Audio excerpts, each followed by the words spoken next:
Rob Dillingham, y'all. Let's talk Dillingham. So he is sliding a bit because I kept seeing Dillingham's name definitely in the top 10, sometimes in the top 5. He has slid in both the Ringer and Bleacher Report's latest mock drafts that dropped over the past 24 hours.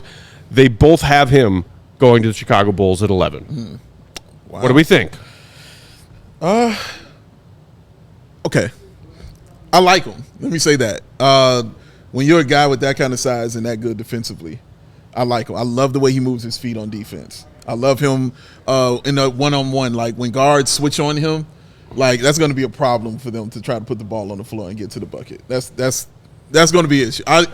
I really like it. But it's not great defensively. You know what I'm saying? Like, he's just not the greatest person defensively, but I'd like this. The size presents a problem. Yes, that's what I mean. Like, I like that aspect of it. You know what I mean? I do. I like that aspect. But on a lot of them situations, he's going to get cooked, fried, and fricasseed. That's fine. Because that dude, he really reminds me, and I don't know if you guys feel this way, but he truly reminds me of, like, year one Coby White. Mm-hmm. Like, when I watch him play, that's who I think of. A microwave kind of scorer. Who can kind of get his own shot once he gets, kind of in the lane. Quick crossover, can, just pull it up, pop it on you. Really, great three-point percentage, whether he creates it himself or whether he gets it off ball. He really can shoot that thing, man.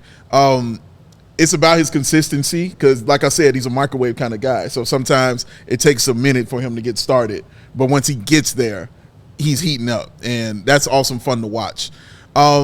I think the teams, Will, I was thinking of when I was watching him, I was like, he's either going to be he needs to go to a team where there's no one else there, or he needs to go where it's already kind of solidified who's in his front court. Mm-hmm. So I thought the Spurs and I thought the Wizards. Like, those were the teams I thought of for him. Because I'll need him to have the ball in his hands for him to be just incredibly effective and be, the guard that I think that he is. I don't think he's like a great facilitator or anything like that. Yeah, he can pass it. He gets down there. He can do those kind of things. But he's just not that kind of, like, great facilitator. But he is a solid playmaker. He's not going to, hurt anything in that instance. But, again, I know I talked about the defense and I liked it because that's on those guards. But that's going to be an issue for him because he did have tons and tons of lapses. And they're very well documented in several college games, lapses that he had where he left his player and forgot, oh, man, I still need to guard him. Even though I left him, I thought somebody else was getting him. Yeah, he had those kind of mental lapses in the game, man. But overall, though, like, it's about putting the ball into the bucket. That's the game of the NBA. And if he goes to a team like the Spurs, yeah, he goes to a team like the Spurs, I think that'll be a great move for him. His defensive efficiencies won't be on display as much because you're playing with a guy like Wemby. But, man, the way he can cook, and if he can get with Pop and bring that other stuff out of him, I think you got a player. So Dillingham, guard from Kentucky, 6'1" without shoes, 6'3" wingspan. He measured 164 pounds at the combine. So very small, very slight. But after spending a year with OTE, he went to Kentucky and came off the bench there and just was electric as a scorer. 26.6, 5 rebounds, 6.8 assists, and 1.8 steals per 75 possessions. Super dynamic scorer. I think he is actually, or he did improve a lot, his facilitation, but I agree with you, Dave, that he's primarily a score-first guard. So to me, like, he is probably the best pure scorer in this draft. I can see that. Really dynamic, great off the bounce, great shooter, shot 44% from three on a high volume. Almost 40% of his total attempts were from beyond the arc. So just a really electric scorer. But at that size, like, I've been burned on smaller guards like that before, Sharif Cooper being probably first and foremost, just kind of learning your lesson there. Like, I do have some concerns about whether he can survive at this level. A lot of people liken him to a smaller Darius Garland, who's already really small, and was in some settings kind of played out of Cavs playoff games. So I think there's going to be questions with him. In my next mock draft, which I will drop maybe later sometime this week or early next week, is I have him going to the Utah Jazz right now, and I think it's for a similar reason that you suggested, which is that, like, he needs to have the ball in his hands. He needs to be able to kind of run free with floor spacing, with rim rolling bigs, with rim protection behind him. And I think that situation makes a lot of sense. With this draft being as kind of flat as it is, I could see him going all the way up at number 3 or even 2 if the Wizards are like, we love this guy. But I could also see him falling out of the top 10. And I think that's kind of what KOC wrote in his blurb for the Ringer when he put him at the Bulls, that like somebody's got to drop in this. And I think that could be KOC Dillingham. said somebody's got to drop, right? Why not Dillingham?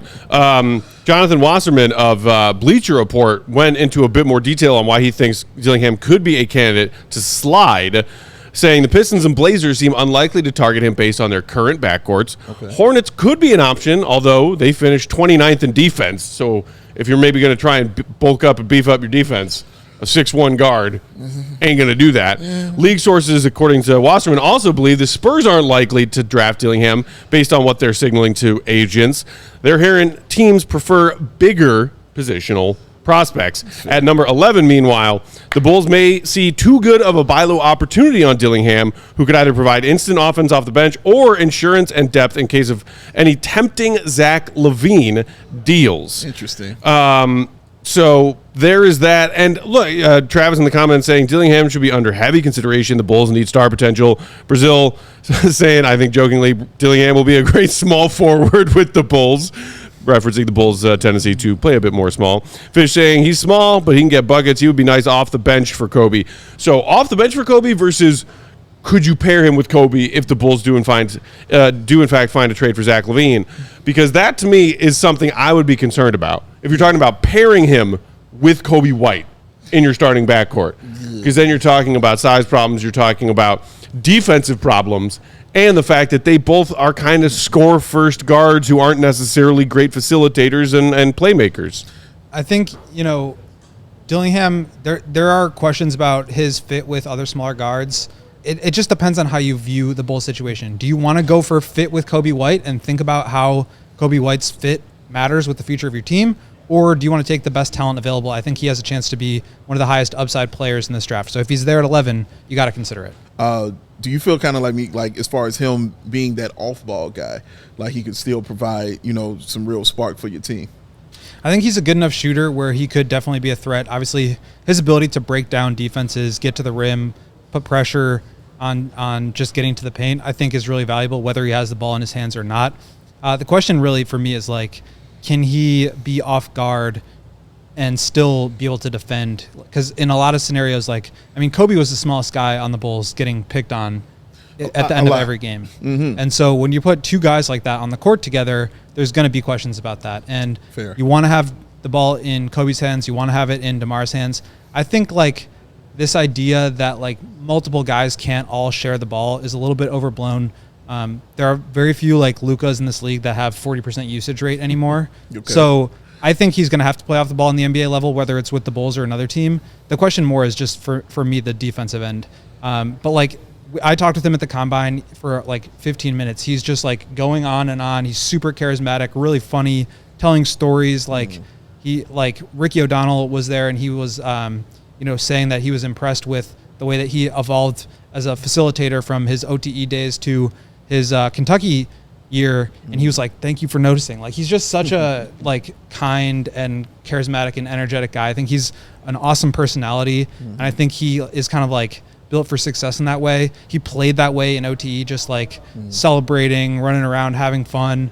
Obviously was a little bit more kind of serious at the college level, but he just seems like a great person, and I think he's going to be successful. It's just what happens at the highest level. And I think when you're drafting at the top of the draft, you also have to be thinking about when you get to that point, because that's why you're down there, right? You're trying to collect talent to ultimately get to where the Celtics just got. What is that going to look like? Is he going to be able to play out there at the highest level? And I think it's possible, but it's just to be determined. We all silly like the mayor.